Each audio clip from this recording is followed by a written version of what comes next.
नमस्कार मो ना रानी सिंह आपण मानको मो चैनल ट्रैवल रानी रे स्वागत करूची। कुकु हमर छेड़ी चरौथिले मां भी घास सफा करथिले मासी भी तो मु पाछिया धरि की पळे आसीली कलरा नवा भाई कलरा पाइरेनी जेहेतु भेंडी गछ पाखु पळेली भेंडी तोळीबा पई तो भेंडी तोळी की मु नै जाउची। आज हमें भेंडी गोटे नुवा रेसिपी तयारी करिबा ता पूर्वरु मु छेड़ी माननकु टिके घास खाइते देली तापरे तांकु बाय बाय कहि की मु फूल चोरी करी की बाहरी गली आंबडा तोळिया पई एई जो फळटा एडा को हमें मुंडरे फटो शब्द हुए तो छोट बेले मजा आउे मु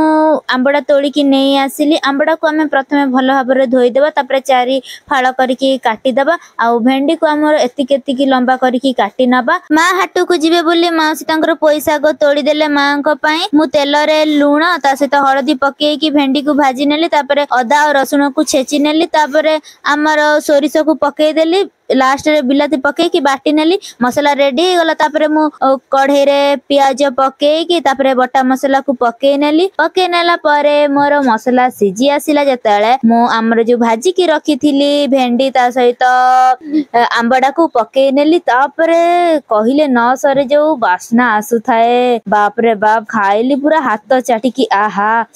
बहुत बढ़िया।